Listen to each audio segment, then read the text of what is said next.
मित्रों नमस्कार, मैं हूं राकेश कुमार। आप देख रहे हैं मत अभिमत। मित्रों, आप विदेश में चले जाएं और वहां कोई अगर भारतीय मिल जाए तो बड़ी खुशी होती है। उसी तरह आप किसी दूसरे राज्य में चले जाएं, वहां कोई बिहारी मिल जाए तो लगता है कि कोई अपना भाई बंधु मिल गया। और ख़ासकर बिहारियों में एक खूबी होती है कि अगर उनको देश, केवल बिहार की ही बात नहीं कर रहा हूँ, केवल प्रदेश के ही नहीं, देश के कोई भी लोग अगर बाहर मिल जाए तो उसके लिए कुछ भी करने को तैयार होते हैं। यह जज्बा होता है बिहारियों में, और इसीलिए कहा भी जाता है कि एक बिहारी सब पर भारी। और ऐसा ही कुछ कर दिखाया एक बिहारी ने बांग्लादेश में। आप जानते हैं कि बांग्लादेश में तख्ता पलट हो गया है। शेख हसीना को देश छोड़कर भागना पड़ा। पूरे देश पर अभी सेना ने अधिकार जमा रखा है। आगजनी, तोड़फोड़, उपद्रव जारी है। हिंदू परिवारों पर आक्रमण किए जा रहे हैं।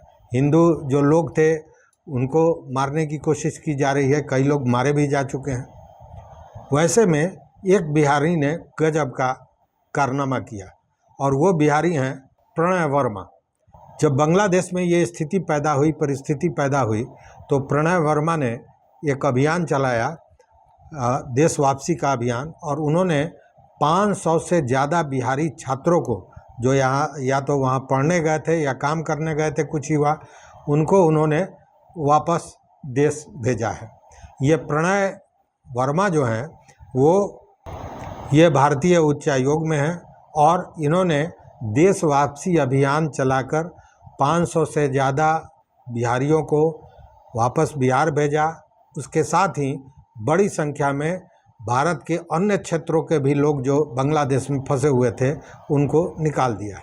बताया जाता है कि वहाँ पे अब जो भारत के नागरिक बचे हुए हैं वो लगभग 300 की संख्या में हैं, और वो लोग वही हैं जो भारतीय उच्चायोग में कार्यरत हैं, उनके कर्मी हैं, उनके अधिकारी हैं। और वो लोग इंतज़ार कर रहे हैं कि केंद्र सरकार किस तरह का आदेश देती है, उसके अनुसार वे अगली कार्रवाई करेंगे।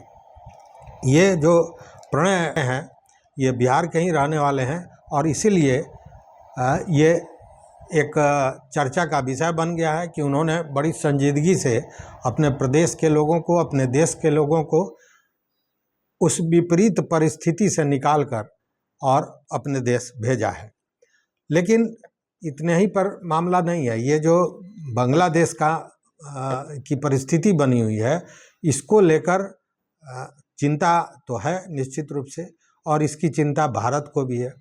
और इसको लेकर बांग्लादेश से और पश्चिम बंगाल से जुड़े हुए जो सीमांचल के क्षेत्र हैं उन पे विशेष निगरानी रखी जा रही है। एकदम रेड अलर्ट किया गया है वहाँ के पुलिस को। और उसमें आपको हम बता दें, किशनगंज, कटिहार, अररिया, पूर्णिया आदि जो क्षेत्र है वह जुड़ा हुआ है, और उसमें किसी भी तरह की चहलकदमी, किसी भी तरह का कोई अंदेशा अगर हो तो तुरंत सूचना देने की बात की गई है। पुलिस भी अलर्ट मोड में बैठी हुई है। लगभग 127 ऐसे थाने हैं जो सीमावर्ती क्षेत्र से जुड़े हुए हैं, और उन सारे लोगों को पूरी तरह एहतियात बरतने को कहा गया है। साथ ही आम नागरिकों से भी अपील की गई है कि अगर किसी भी तरह की संदिग्ध स्थिति वो देखते हैं तो वो तुरंत इसकी सूचना, जो टोल फ्री नंबर है 14432, या फिर एक दूसरा नंबर है 112 इमरजेंसी नंबर, इस पे तुरंत वो फ़ोन करें।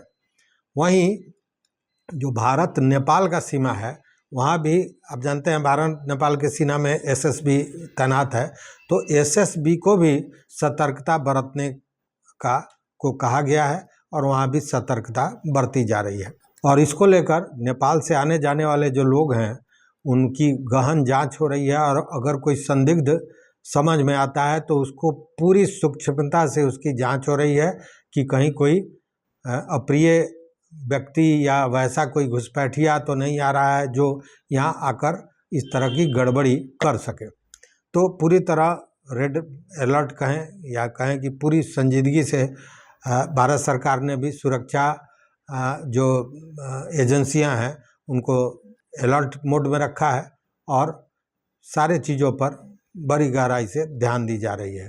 तो बिहार चूँकि बंगाल से जुड़ा हुआ है और बांग्लादेश से भी नज़दीक है, उस स्थिति में इन सारे चीज़ों पर ध्यान देना आवश्यक है। और तब जब कुछ मुस्लिम नेता अनर्गल बयान दे रहे हैं, क्या बयान दे रहे हैं अगले वीडियो में बताऊंगा।